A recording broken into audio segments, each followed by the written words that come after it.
Hey everybody, and welcome back to FSI DFS. I'm McKinley412. I just want to start off apologizing for no videos last week. I got two babies at home, and they were both pretty sick. So just dealing with that. I was not getting a lot of sleep at all.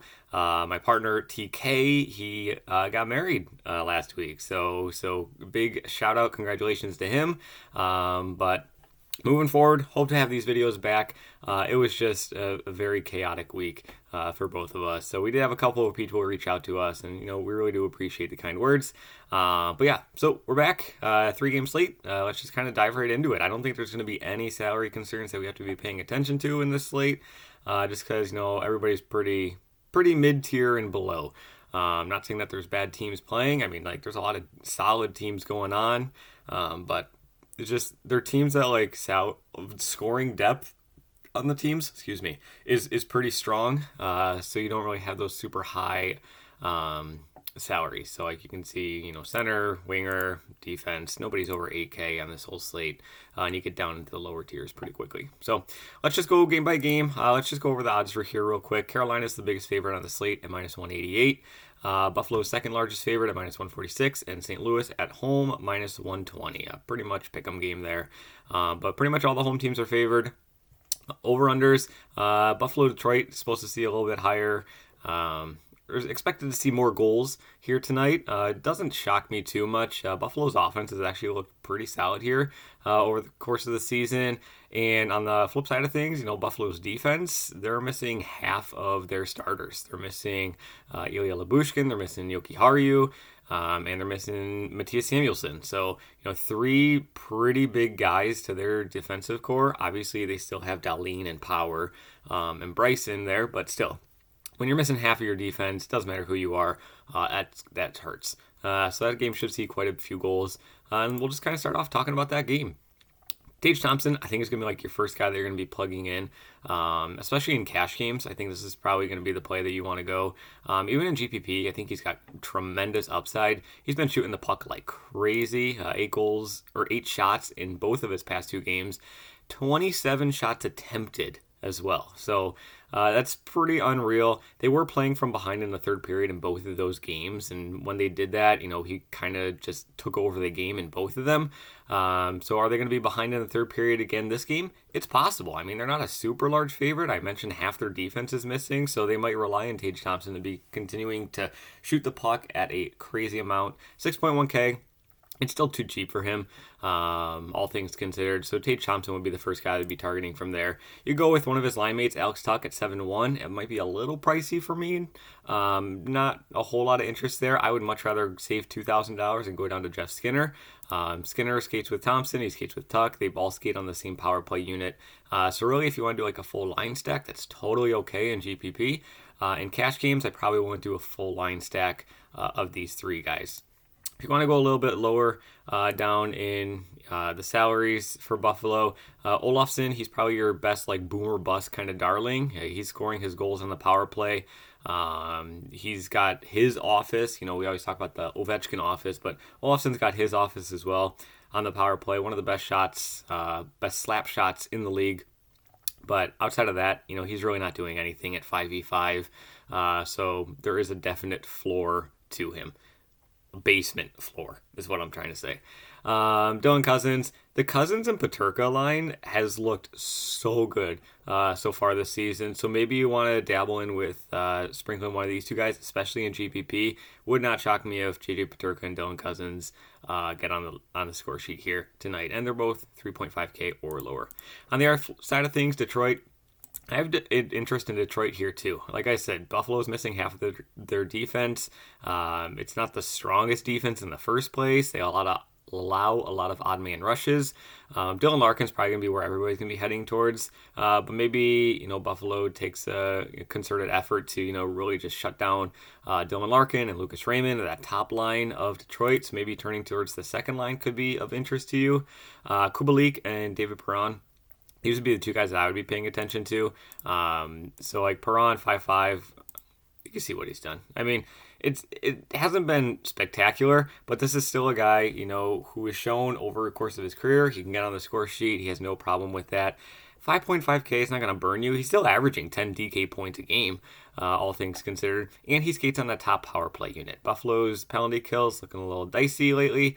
So Perron, top power play unit, second line, 5.5K. Don't mind that at all. Kubalik, he's been fantastic this season, averaging 14 DK points per game, routinely on the score sheet. We've thrown him in the core at FSI here a couple times here in the past. So he's becoming a favorite of us here at FSI. So if you want to go with that second line of Detroit, I think that's probably where I would be heading.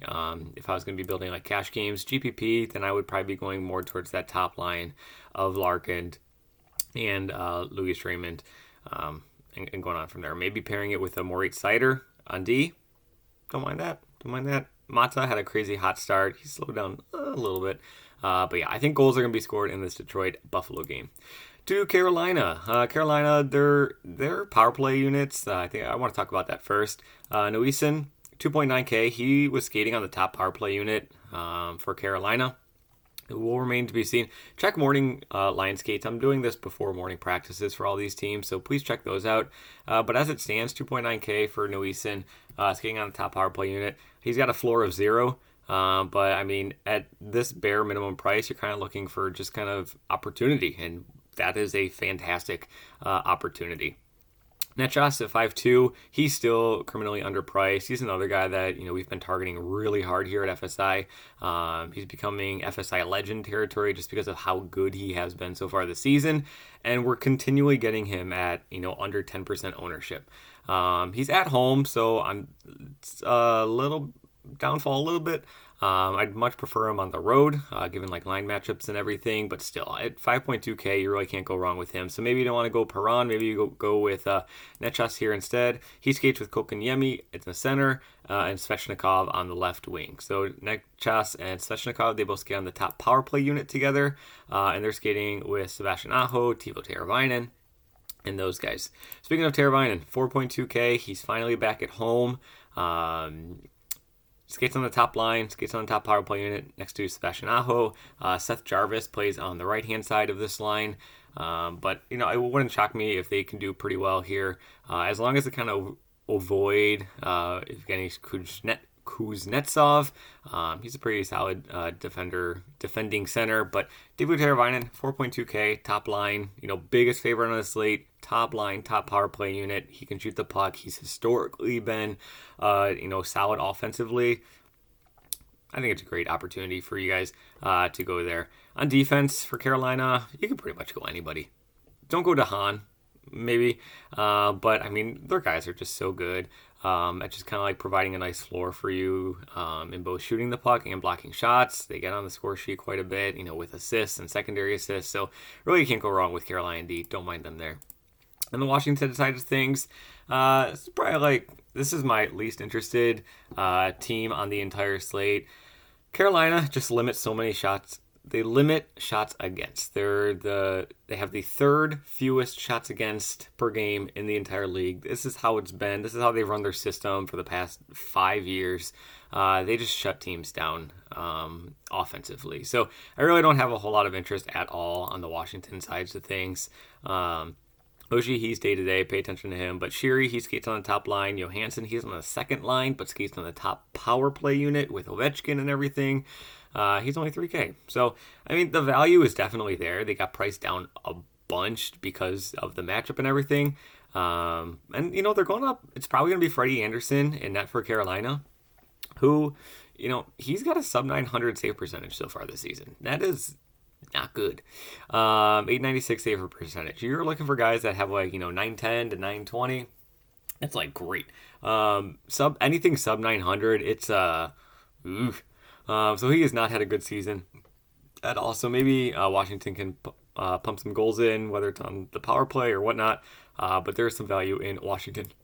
St. Louis, got a lot of interest in St. Louis. St. Louis runs one of the best power play units in the entire league. And they have one line that is, correlates at all even strength and on the top power play unit. And that is Terashenko, Buchnevich, and Robert Thomas. Robert Thomas isn't giving you much of a floor. You're really hoping for like a goal or an assist from him here. Buchnevich, he's finally back from injury. He had a handful of games off, but he's finally back, 6.2K. This line, they've skated, together all last season. Like, these guys know each other very well. One of the best chemistry lines in the entire league. But Buchnevich at 6.2K, don't mind him. Again, there's a lot of this mid-tier winger that I have a lot of interest in here. Tarasenko, absolutely fine with that. Other lines that are skating for St. Louis, Ryan O'Reilly, he's in the middle. No floor to him at all. Again, you're kind of banking on a goal or an assist. Kyrou, I got a lot of interest in Kyrou. He's been shooting the puck quite a bit more here. You can kind of see, he's got a solid floor in shots on net. He just hasn't had any luck in putting it into the back of the net. He's only got 3 goals on the season, but he's still averaging close to 4 shots per game. Anytime you got a guy who's, in that mid 5K range who can average almost a shot bonus per game, awesome. I mean, if he puts one in the back of the net, even better. But if he doesn't, he can still probably get close to his value even without getting on the score sheet. So I do like St. Louis. I like a couple of their guys from there. And on the LA side of things, they're just continually cheap. And I don't know why. I mean, this is a solid team. Adrian Kempe, I'm kind of hovering him here. This is one guy who we've been playing him for years. I can't remember who said it in our Discord, but he was like, he's the perfect guy of, he's consistently generating fantasy production, but not to the level where, DK has to raise his salary a whole bunch. But still, 4.8K, I think is just far too cheap for him, given what he can do. He's got a brutal matchup going up against St. Louis here, though. St. Louis is much more of like a shutdown team, kind of like Carolina. They shut things down. Kopitar, Kempe, Fiala. Kopitar, no floor to him. Kempe, he's probably my favorite on there. Fiala, I think, has the most upside on this team. But again, I have interest in LA, but not a super whole lot. But you can kind of see, I was just kind of like plugging guys in here as I was talking.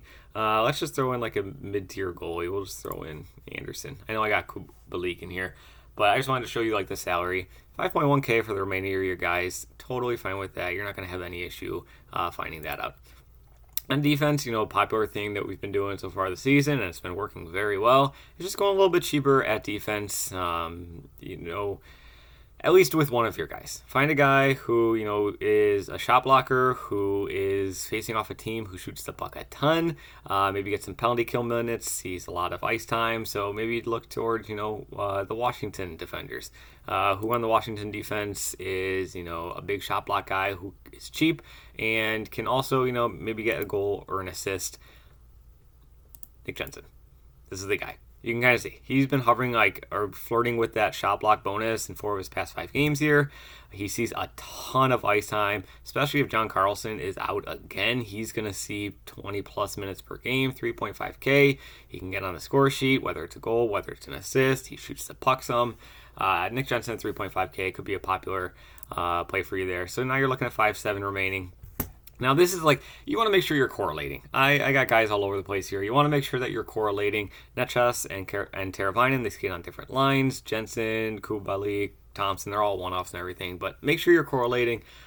This is not like a core by any means. It was just me plugging guys in as I was talking and showing you that, salary is not really going to be an issue here tonight. So that kind of covers everything. Hopefully this was helpful. Hopefully you guys will stick with us. Again, I do apologize for no videos last week, but it was going to be too much with my 2 babies at home who were sick. So thanks for watching. As always, good luck in your contest, and we will see you guys in the next video.